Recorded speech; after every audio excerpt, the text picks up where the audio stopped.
c'est Fafan 65 et pour le coup j'innove un petit peu avec un Facecam et avec ma nouvelle machine.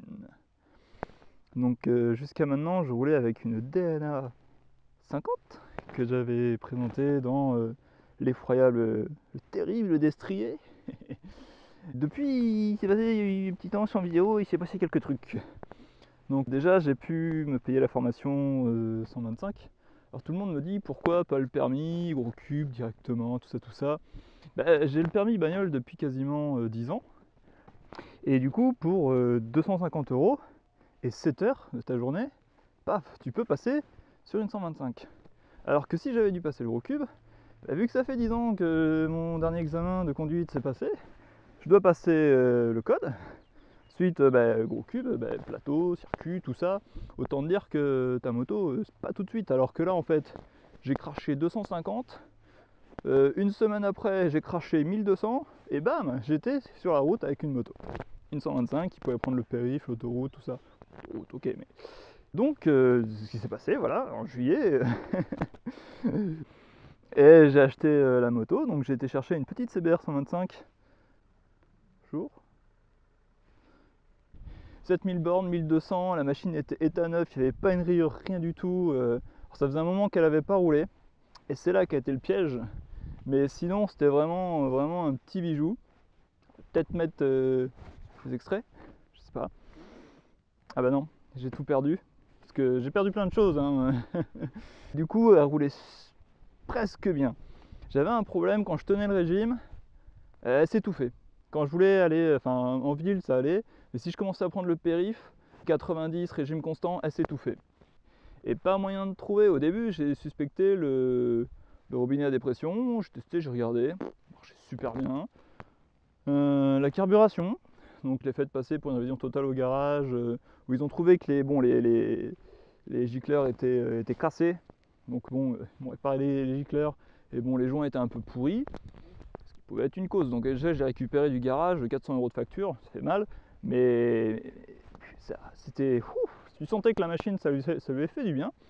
Mais il y avait toujours ce problème quand je me retrouve au 90. Genre j'ai voulu faire un trajet Toulouse-Revel. Je crois que j'ai mis 2 heures. Je crois que j'allais jamais arriver au bout, quoi. Je calais tous les kilomètres. Autant dire qu'il y a du passage sur cette route, c'est super dangereux, quoi. Et j'ai fini par trouver ce qu'il y avait. C'est la première chose que je me suis dit, il faudrait que je vérifie. Et je ne l'ai jamais fait. Et pourtant, j'ai déjà eu ça avec les vieilles mobilettes. Le réservoir à l'intérieur, c'est de l'acier. Ça peut s'oxyder. Une moto qui reste super longtemps à l'arrêt, si elle n'a pas le plein ou autre, ça peut s'oxyder. Et en fait, j'ai tiré une quantité énorme de rouille. J'ai démonté, j'ai ouvert le réservoir, j'ai vidé. Oh la vache. Après ça, j'ai été essayer. Le machin, c'était une horloge, c'était une fusée, elle retournait, mais impeccable. Alors, oui, c'était une CBR à carburateur, hein, j'ai compris, je le dis. Et le lendemain, que je découvre ça, que je me rends compte qu'elle tourne nickel, je rentrais tranquillou du taf. Et là, une voiture qui m'a coupé net la route. Je suis rentré dedans et j'ai un peu fait. En fait, je l'ai vu de loin la voiture. Elle était arrêtée au milieu de la route avec 3 voies pour aller sur un parking. Je suis arrivé, la voiture était arrêtée. Et je l'ai vu pendant un moment en visuel et je me suis dit, personne m'a vu. Bon, voilà, hein, un moto, c'est toujours quand tu te dis qu'on m'a vu que le drame arrive. Et donc, au moment où je suis arrivé dessus, elle m'a déboîté sous le nez. Et là, là, tu peux faire ce que tu veux au dernier moment. Si comme un con, tu t'es dit c'est bon, elle m'a vu, elle va pas s'engager. T'as levé la poignée de gaz, mais sans plus. À 50 à 15 mètres, la bagnole, tu la prends, quoi. Alors, j'aurais pu l'esquiver, mais le problème, c'est qu'en fait, si j'ai esquivé par derrière, il y avait des bagnoles qui arrivaient. Alors, esquiver un capot pour en prendre, enfin un capot à l'arrêt pour en prendre un en train de rouler en sens inverse, mauvais calcul. Et de l'autre côté, il y avait l'entrée du parking avec des gros plots en béton et une espèce d'arcade en fer. Et ça m'enjaillait pas trop d'aller m'encastrer là-dedans. Donc du coup, j'ai essayé d'esquiver un peu le pare-choc pour pas faire une frontière dans la porte. Et puis j'ai impacté, quoi. Et j'ai eu le temps de calculer, quoi. C'était oh et merde. J'ai eu le temps de repousser pour faire un petit plongeon propre. J'étais sur la tête. Bref, ça l'ambiance. Je venais d'acheter ces gants. les gants pistes, qui ont les protections, là, combien de servi? Ça m'a évité de me péter le poignet sur le capot, entre autres. Et ce blouson là, avec dorsale et tout, et ça a fait le job, impeccable. J'avais le casque, il fallait que je change, heureusement j'avais pas acheté le nouveau. Et bon, bah lui il a fait le café, et puis fini, fin d'histoire. Donc il fallait que je le change. Et j'avais un jean aussi qui m'avait déjà tenu 2 accidents. Et pas un jean spécial, je sais même plus d'où je le tirais celui-là, mais super résistant, qui avait pris 2 accidents, 2 fois on m'avait couché, et il avait résisté au goudron, et bon là ça a été fatal quoi. Et voilà, donc du coup, au bout de 2 mois, petite CBR, morte. Ça a été la fourche enfoncée, expert il m'en a chiffré pour 4500. De toute façon, je l'ai acheté 1200, voilà, bon, vu que j'avais mis 400 balles de garage juste avant, l'expert m'a dit bon, bah je vous l'estime à 1300, j'ai fait ok, je prends. J'aurais pu la réparer, genre les carénages, je m'en foutais quelque part, mais fait 1300, je peux retrouver quelque chose à peu près propre, j'ai fait ok, je prends. Donc j'ai eu, du coup ça a été très vite, je l'ai lâché, j'ai eu les 1300. Dès que j'ai touché l'argent, donc c'est-à-dire 15 jours après, ça a été super vite, ouais, c'était 15 jours, 3 semaines après l'accident, bah, j'étais reparti à m'en acheter d'autres. Et donc bon là par contre j'ai pas réussi à trouver une propre dans les tarifs intéressants à essence, donc du coup je me suis rabattu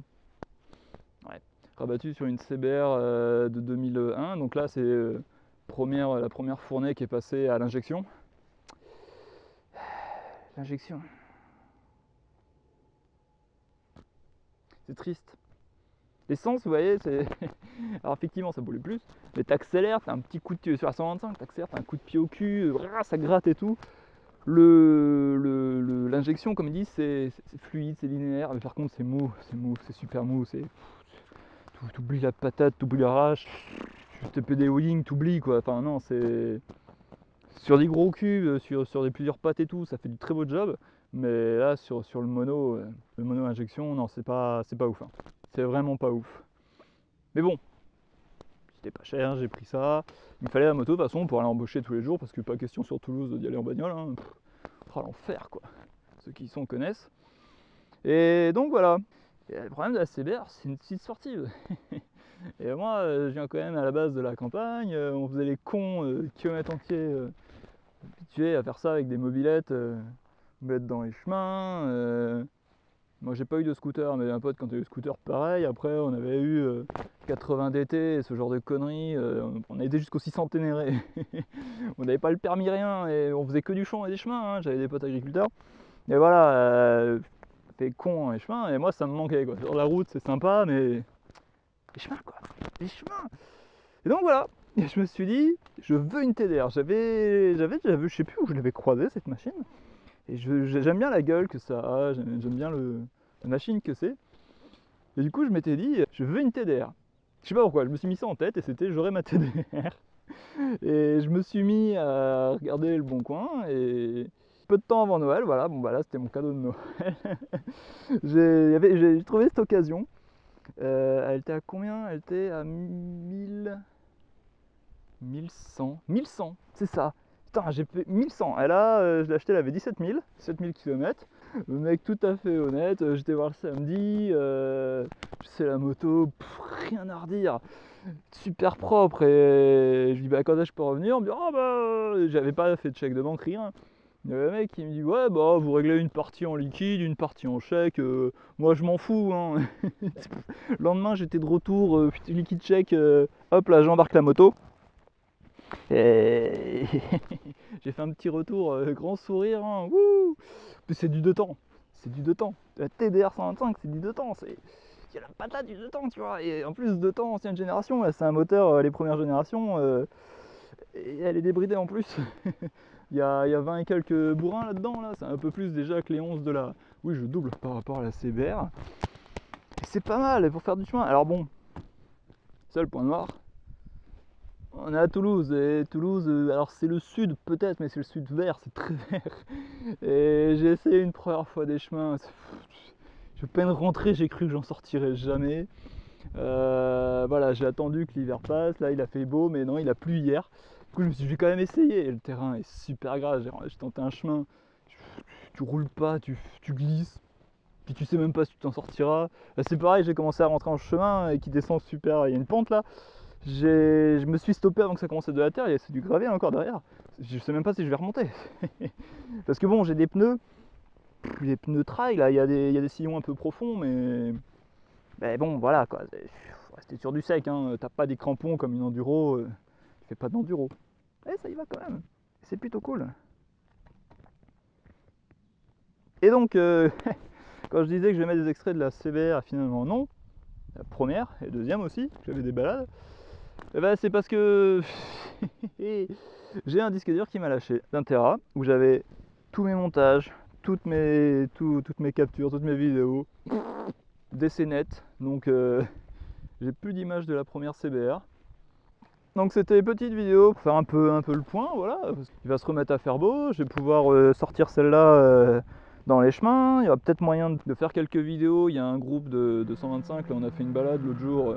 C'était plutôt cool quoi. Bon moi du coup avec cet engin j'ai ma copine donc on roule à deux. Et ça tient super bien hein. Avec cadence, c'est vraiment éclate, on est à l'aise. Et on est vraiment à l'aise. J'avais essayé aussi un petit peu dans la terre là, en hors-piste, pas loin de chez moi. Et pareil à deux, ça passe tout seul. C'est vraiment un régal. Hein. Je veux dire, sur la route, ça watt. Si périph, même de l'autoroute, hein, l'autoroute ça passe. Hein. Bon, bah, effectivement, tu es sur un deux temps, tu es à fond de cale, ça va gueuler, tu vois. À un moment, ça va gueuler, tu vas consommer de l'huile, tout ça. Mais ça peut le faire. C'est vraiment extrêmement agréable. Et par contre, l'effet de bord qu'il y a eu, c'est que la CBR, c'est les premières générations, pas les nouvelles qui sont plus grosses maintenant, c'est un petit modèle. C'est comme tout, quand tu as essayé autre chose à côté, après ça fait bizarre. Donc la CBR, ouais, enfin, un peu serré, vous voyez, je suis pas contre le réservoir, je suis plutôt genre contre le dosseret derrière. Et après avoir roulé là-dessus, bah, maintenant quand je prends la CBR, je suis vachement à l'étroit. Et vraiment très à l'étroit. Alors il y a aussi, bah, là-dessus on conduit assis, quoi, c'est un trail. C'est un moment là que je roule surtout avec ça. Puis l'habitude, genre sur la DNA, on est sur les bras. Et j'ai perdu cette habitude en fait. D'ailleurs la DNA je l'ai repris quelques fois et j'avais l'impression en tournant que j'allais me péter la gueule. Vraiment cette espèce de sensation genre oh putain ça va tomber. Chaque fois que je la reprends c'est le meilleur jour de ma vie quoi. J'ai l'impression que je vais me péter la gueule, je vais me tuer, c'est génial. Je suis un peu taré, ouais, c'est trop d'accidents à force. Donc à l'avenir je vais essayer de faire du coup quelques petites vidéos peut-être sur les trajets ou autre. Je trouve pas ça ouf. Il se passe toujours des trucs. À Toulouse, tu filmes tous les jours. Et comme il y en a beaucoup qui disent, pour s'énerver, ça incite un peu à s'énerver quoi. Pas forcément des hauts, mais des fois des balades. Je vais essayer de voir pour faire des balades quand même quand ça sera sec. Si un jour c'est sec dans ce pays. Avec cette machine. Quelques vidéos avec la CBR. Alors le projet aussi c'est que. Bon, me dire tu fais ça quand en été, ta fiole, les vrais ils passent en hiver, ils ont pas peur. C'est là je vais m'inscrire. Faut que je repasse le code.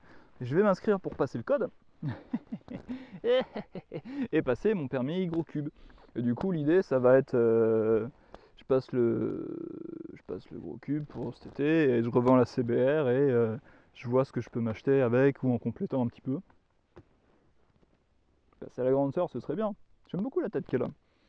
Mais il y a ça aussi, c'est vrai que le trail, j'ai redécouvert le plaisir du trail et le petit côté genre est-ce que je pars sur quand le gros cube sportive, vraiment hyper sport, ou est-ce que on commence pas à regarder du côté des trucs un peu ambidextres, type la traceur et compagnie. J'avoue que là, parce que pareil, pour aller vadrouiller, faire des distances et pouvoir faire le con quand même au passage, le trail, c'est bien quoi. Je suis en pleine expectative. Et du coup, si je vends la CBR pour acheter un trail, plus trop de raisons que je garde ça. Si c'est un 2 temps, bon, c'est marrant, mais plus forcément trop de raisons que je garde la TDR. Alors que si je prends une sportive, bon je garde la TDR pour jouer, ça je sais pas. Bon je verrai. C'est une discussion à voir. Voilà. Je vais essayer de me sortir de ce champ, de ce chemin, c'est pas dit. Et je vous dis à une prochaine. Salut!